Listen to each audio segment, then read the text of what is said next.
SC ST संगठनों द्वारा आपवामां आवेला भारत बंधना एलानने महेसाणा जिल्लामां मिश्र प्रतिसाद। एससी एसटी समाजना संगठनों द्वारा प्रशासनने आवेदनपत्र आपवामां आव्युं हतुं। सुप्रीम कोर्ट द्वारा एससी एसटी जातिओमां वर्गीकरण अने क्रीमिलेयर लागू करवाना चुकादा सामे भारत सहित समग्र गुजरातना एससी एसटी समुदायमां भारे विरोध जोवा मळी रह्यो छे, जे अंतर्गत एससी एसटी समाजना विविध संगठनों द्वारा तारीख 21 ऑगस्टे भारत बंधનું એલાન આપવામાં આવ્યું હતું, જેનો ભારતના અનેક રાજ્યો સહિત ગુજરાતમાં પણ મિશ્ર પ્રતિસાદ જોવા મળ્યો હતો।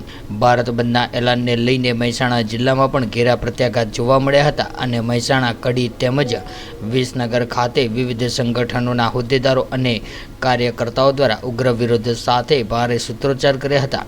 મહેસાણા જિલ્લાના કડીમાં મહદ અંશે બંધ પડાયો હતો અને કડીના ગાંધી ચોક, ટાવર અને બસ સ્ટેન્ડ રોડ વિસ્તારમાં સંપૂર્ણ બજાર બંધ રહ્યા હતા। ત્યારે કડીમાં એસી સમાજના અગ્રણીઓ તથા કાર્યકર્તાઓ દ્વારા ગાંધી ચોકથી રેલી સ્વરૂપે ભાગ્યોદય હોસ્પિટલ, શેફાલી સર્કલ થઈને કડી મામલતદારને આવેદનપત્ર આપવામાં આવ્યું હતું।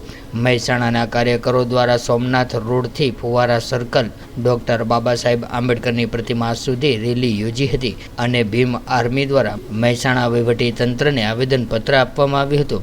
ત્યારે મહેસાણા કાર્યકર્તાઓ દ્વારા સોમનાથ ચોકથી ફુવારા ચોક સુધીના વેપારીઓને ગુલાબનું ફૂલ આપીને ભારત બંધમાં સહકાર સાથ માંગ્યો હતો, જેમાં ઘણા વેપારીઓએ સ્વેચ્છાએ બંધ પાડ્યું હતું। જો કે સૂત્રોચ્ચાર સાથે દેખાવ કરી રહેલા કાર્યકરોને પોલીસ વિભાગ દ્વારા અટકાયત કરવામાં આવી હતી।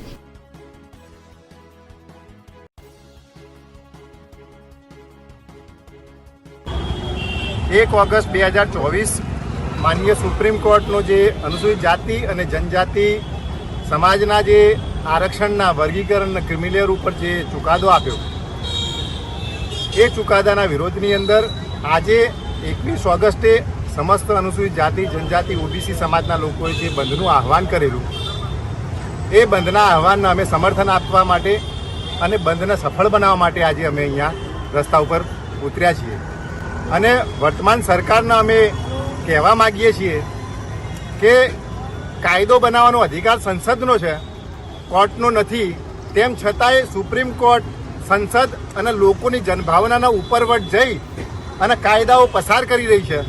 તો ભારતના પાર્લામેન્ટ અને ભારતની સરકારને અમારું આહવાન છે કે આ ચુકાદાને તાત્કાલિક ધોરણે બદલવામાં આવે સંસદના માધ્યમથી અને અનુસૂચિત જાતિ जनजाति અને ઓબીસીના આરક્ષણને 9મી અનુસૂચિમાં દાખલ કરવામાં આવે એવી અમારી અપીલ કરીએ છીએ।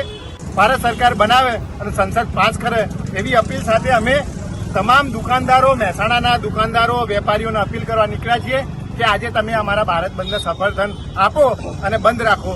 એમાં ઘણા બધા અત્યાર સુધીમાં ભારત બંધને અમને સારું એવું સમર્થન મળ્યું છે અને ઘણા વેપારીઓએ બંધ પણ પાડ્યો છે। જય ભીમ, જય ભારત। શું નામ તમારું, શું તકલીફ પડી? મારું નામ કલ્પેશ કુમાર ગૌતમભાઈ શાહ છે। મહેસાણા રહેવાનો વતની છીએ અને આજે અમે સમગ્ર અનુસૂચિત જાતિ સમાજ એસસી એસટી દ્વારા બહુજન સમાજ દ્વારા 21 તારીખે જે સુપ્રીમ કોર્ટે ચુકાદો આપ્યો જે વર્ગીકરણનો કે ભાઈ અનુસૂચિત જાતિમાં પેટા જ્ઞાતિની અંદર અનુસૂચિત જનજાતિ અને પેટા જ્ઞાતિ બંનેની અંદર પેટા જ્ઞાતિઓની અંદર વર્ગીકરણ માટે કે સુપ્રીમ કોર્ટનું એવું છે કે એના ચુકાદાની અંદર એમને એવું લખ્યું છે કે ભાઈ આ જે જાતિનો સમૂહ રહ્યો એમાં પણ નીચી જાતિના લોકો જોડે અન્યાય થાય છે અને એમને પણ મતલબ લાભ મળવો જોઈએ એમના બાળકોને એ રીતે। એટલે એના માટે ક્રિમિનલના અમુક મુદ્દાઓ એ લોકોએ દાખલ કરી અને સુપ્રીમ કોર્ટે ગેરબંધારણીય ચુકાદો આપ્યો છે। હવે આ ગેરબંધારણીય ચુકાદાના અમે વિરોધની અંદર આજે મહેસાણાની અંદરથી અમે ભારત બંધના 21 તારીખના ભારત બંધના કોલના સમર્થનમાં યાત્રા સ્વરૂપે બધા નીકળ્યા છીએ અને આ મીડિયાના માધ્યમથી અમે એવું કહેવા માંગીએ છીએ કે આખા રાષ્ટ્રની અંદર કોઈ સૌથી મોટો આતંકવાદી હોય, રાષ્ટ્ર વિરોધી કોઈ હોય વસ્તુ તો એ જાતિ વ્યવસ્થા હોય। તો સુપ્રીમ કોર્ટ હોય કે સંસદના સભ્યો હોય કે સરકારને અમારું એવું કહેવું છે કે જો તમને કોઈ બાબતે તકલીફ હોય તો જાતિ ખતમ કરવા ઉપર તમારી ડિબેટ કરો, જાતિ ખતમ કરવા માટે તમે ચુકાદા લાવો તો એવા ચુકાદાનું અમે સમર્થન કરીશું। પણ અમારા સમાજના અનુસૂચિત જાતિના, અનુસૂચિત જનજાતિના અંદર વર્ગ વિગ્રહ કરવા માટે કે અંદર લડાઈ મારવા માટેના કોઈ પણ ચુકાદાનું સમર્થન અમે ભારતના SC/ST સમાજના લોકો સ્વીકારતા નથી અને અમે આ ચુકાદાનો મતલબ વિરોધ કરીએ છીએ. શું નામ તમારું ને કેમ અહીંયા આવવાની જરૂર પડી? મારું નામ પ્રસેનજીત રાજ, હું બુદ્ધિસ્ટ છું અને 1/8/2024ના રોજ જે સુપ્રીમ કોર્ટે ચુકાદો આપ્યો એને અમે સખત શબ્દોમાં ભારતના સમગ્ર બહુજનો વખોડી કાઢીએ છીએ. એના વિરુદ્ધમાં, એ ચુકાદાના વિરુદ્ધમાં ભારત બંધનું જે એલાન આપ્યું એના સમર્થનમાં છીએ. ખરેખર એ ચુકાદો ગેરબંધારણીય છે, એને 9મી અનુસૂચિમાં દાખલ કરવો જોઈએ.